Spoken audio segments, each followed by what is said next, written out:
Hello बच्चों, let's read the question. Question says a stone is dropped from a certain height which can reach the ground in 5 seconds. It is stopped after 3 seconds of its fall and is again released. The total time taken by the stone to reach the ground will be 4 options given here. We just have to talk about the solution. Solution में बच्चों हम बात करेंगे की concept की, तो ध्यान रखिए कि जो डिस्प्लेसमेंट टाइम और इनिशियल वेलोसिटी में रिलेशन होता है वो होता है s is equal to u T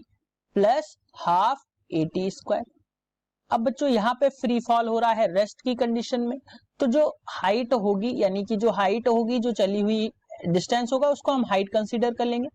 और हाइट इक्वल टू मिल जाएगा, अब रेस्ट से चला है तो ये आ जाएगा 1/2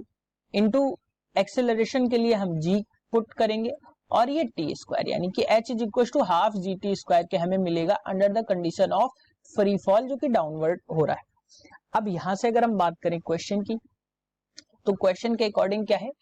कि एक स्टोन को एक सर्टेन हाइट से फेंका गया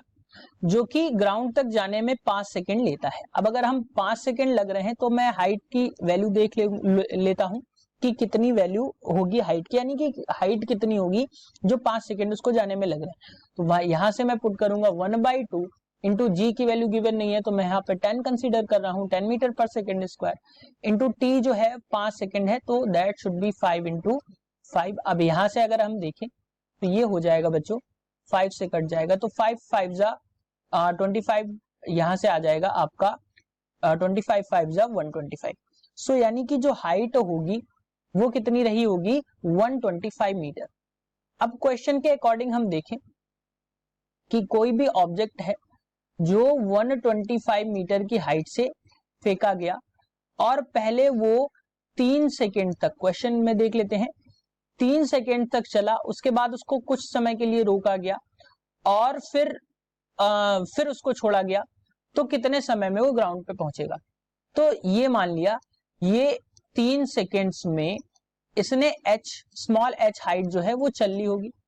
बचा जो रेस्ट जो डिस्टेंस बचेगा वो capital H minus small h बचेगा और कैपिटल H जो है 125 है।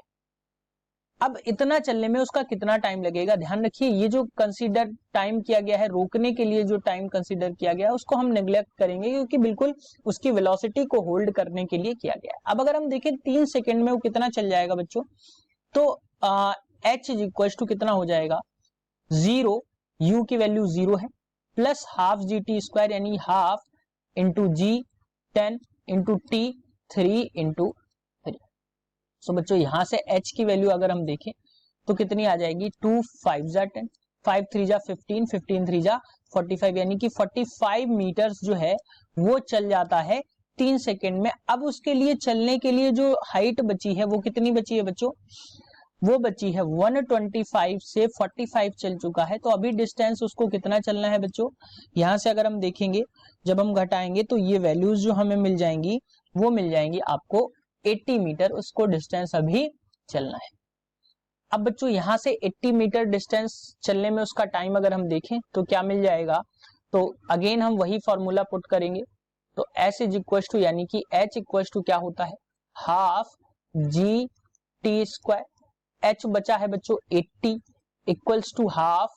g की वैल्यू हमने कंसीडर कर रखी है 10 इंटू टी स्क्वायर। तो यहां से अगर हम देखें एक जीरो से एक जीरो कैंसिल हो रहा है, t इज इक्वल टू कितना बच रहा है बच्चों 16 is equal to t square. तो t की वैल्यू आपको यहां से क्या मिल जाएगी 4 सेकेंड, यानी कि अभी उसको और कितने टाइम चलना है 4 सेकेंड। अब क्वेश्चन के अकॉर्डिंग हम देखें तो पूछा गया है टोटल टाइम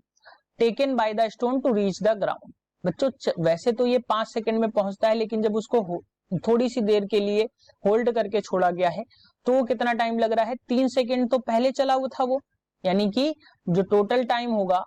t, हम टोटल टाइम इसको कंसीडर कर रहे हैं तो वो क्या कंसीडर हो जाएगा बच्चों t1 प्लस 3 सेकेंड जो है वो पहले से चल चुका है, या इसको मैं t मान लेता हूं, कुछ माना नहीं है तो मैं इसको केवल t रखूंगा,